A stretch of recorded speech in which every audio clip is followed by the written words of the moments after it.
Bangladesh tidak mempunyai dokumen sah. Kalau ada pun pas lawatan, menjalankan aktiviti perniagaan mereka, menjajah, menjual barangan-barangan. Khususnya di Brickfield sini, nanti saudara daripada media boleh tinjau. Dia letakkan meja macam ni, tidak ada model, dia jualkan semua barangan manisan, kuih-kuih tradisi India. Senang saja dia jalan.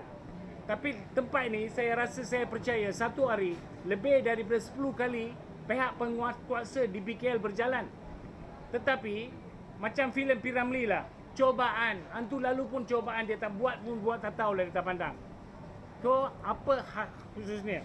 Di mana saya percaya bahawa di bawah perkara 39B Peraturan-Peraturan Immigration 1963, iaitu penyalahgunaan pas lawatan sosial, boleh diambil tindakan tegas, terus usir keluar daripada negara ini. Mereka juga akan disenarai hitam sekiranya ditangkap atas kesalahan berkenaan. Ini terang-terang termaktub tahun 1963. Tetapi mana perginya undang-undang? Tertera, termaktub, dan agensi kerajaan khususnya Datuk Bandar tahu hal ni. Kita tahu setiap kali Datuk Bandar silai ganti. Tetapi komiti yang dipegang, bila dia megang jawatan, dia kata aku janji. Dia buat aku janji kan. Tetapi mana perginya aku janji? Kita rakyat Malaysia sengsara kerana kebangkitan warga asing yang banjir Kuala Lumpur ini mengakibatkan bila warga Malaysia nak buat perniagaan, DPKL datang rampas barang. Nak jual apa pun dia rampas barang. Baru-baru ni kita dapati satu perempuan wanita India menggunakan truk untuk jual. Disitah truk itu, dibawa, dan akhirnya kita percaya daripada keprihatinan, kemungkinan besar Perdana Menteri dan penasihatnya, pembantunya dapat balik kenderaan itu, tetapi beliau tidak dapat menjualkan perniagaan di Brickfield. Dia dikatakan, you jangan jual di sini. Tetapi ini pula warga asing yang panjap-panjap ni, dia jual kuih serata di ni. Saya mahu pihak polis, saya akan antarkan ini kepada Ketua Polis Negara, Ketua Polis Wilayah Persekutuan Kuala Lumpur, dan juga Ketua Pengarah Immigration. Pagi tadi saya dah fax kepada dia, dan juga kepada Datuk Bandar, di mana saya dapat satu appointment Datuk Bandar pada Isnin ni. Saya akan jumpa Datuk Bandar dan akan lebih membriefingkan. Saya mohon jasa baik budi bicara supaya tindakan tegas diambil. Setiap kali penguatkuasa DPKL datang, dia pun tak tahu di DPKL di Kuala Lumpur di Brickfield ni. Kenapakah ini? Warga Malaysia dianaktirikan, warga asing diagungkan. Senang saja kalau dia mempunyai DNA lesen, dia mohon. Lagi satu isu yang penting, kita tengok banyak warga Pakistan. Dia kahwin wanita di sini, dia buat perniagaan. Yang duduk di kaunter, yang suami dia, yang sepatutnya ikut enactment immigration, dia tidak boleh bekerja, dia tidak boleh berniaga, tetapi menggunakan warga Malaysia. Dan juga ada satu lagi, ini semua perkara perundangan harus digubal di Parlimen, serta segera digubal di Parlimen, di mana sekiranya pendatang asing, warga asing kahwin dengan warga tempatan, kalau dia nak buat perniagaan, dokumen sah yang dia nampak siapa suami, jangan bagi lesen, senang saja. Senang, begitu mudah. Tetapi kerajaan yang ada sekarang, dia katakan kerajaan madani, kita respect. Tetapi perkara-perkara yang macam ni remeh, kenapa tidak boleh diselesaikan? Begitu juga ada banyak agensi-agensi yang menjadi orang tengah. Menjadi orang tengah, dia kata orang, okay, you daripada Punjab, you niaga lah, saya protect, macam gangster. Kita tidak mahu gangster bermaharaja lela. Kita ada undang-undang. Maka saya harap sidang media ini dapat dipeleporkan, diperluaskan untuk memartabatkan undang yang sedia berada.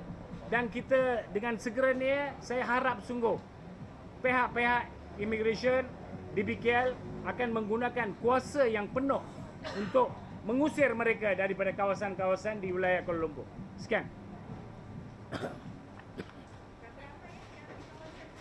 Okey, daripada 2 hari saya tinjau, ada 237 penjajah kecil yang gunakan meja di sekitar kawasan. Bukan saja di Brickfield, di Brickfield dan juga di wilayah. Saya ada lebih lagi, tapi kita tinjau dalam 2 hari 237 meja warga asing, termasuk Indonesia lah. Warga asing semua kan. Meja macam ni? Ya? Meja macam ni.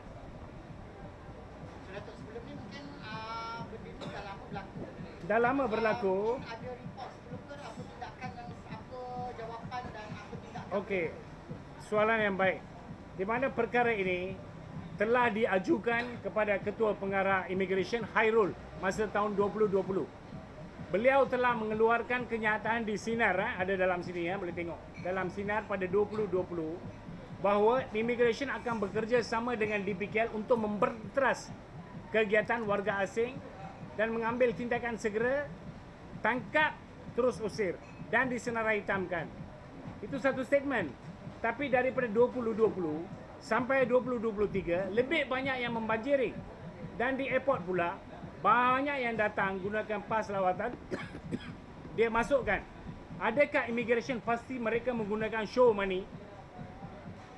Ada show money, ada tahu show money pun kita tahu lah. Itu pihak immigration kena pastikan.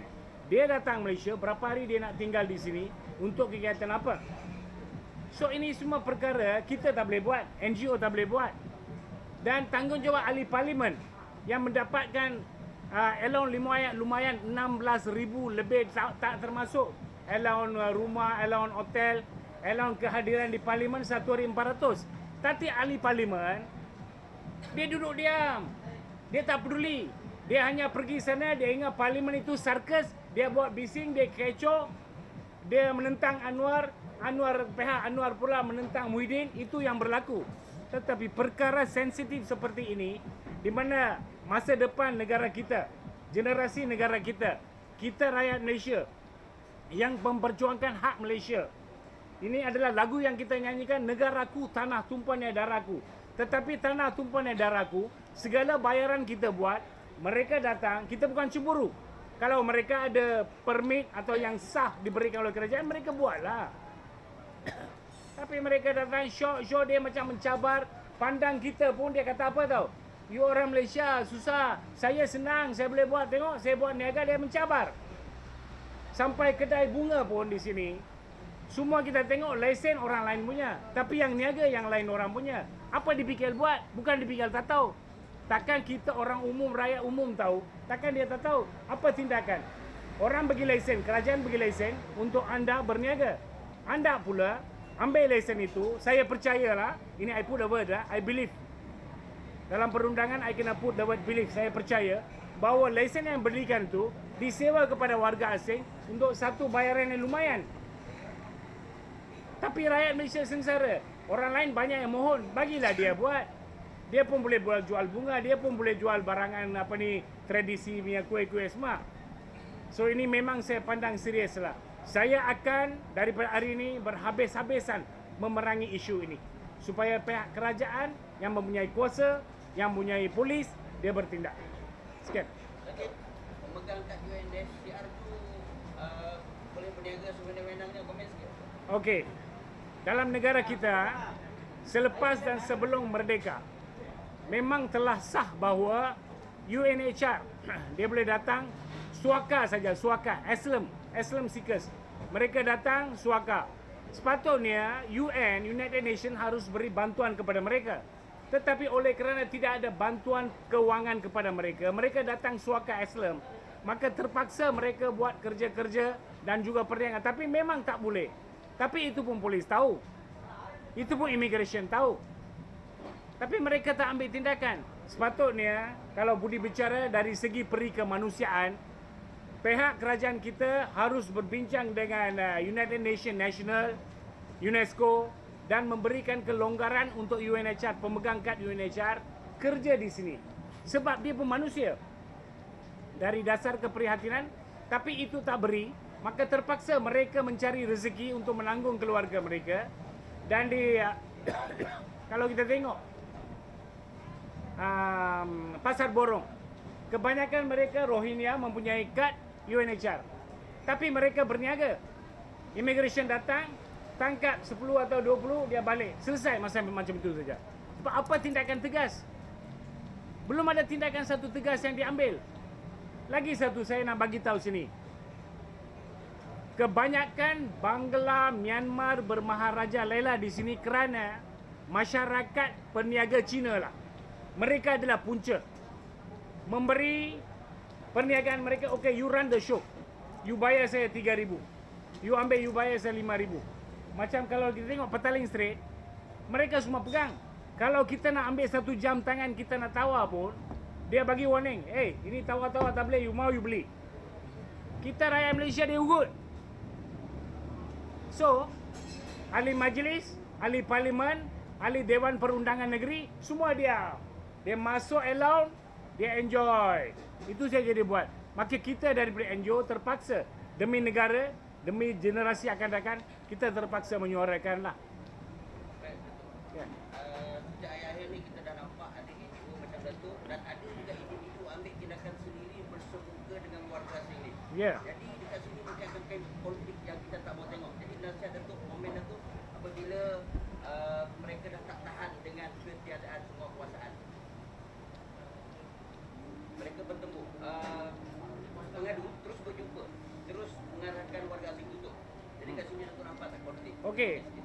Perkara ini macam nampak gangsterism sikit. Tapi inisiatif yang diambil oleh individu-individu tersebut itu kami puji.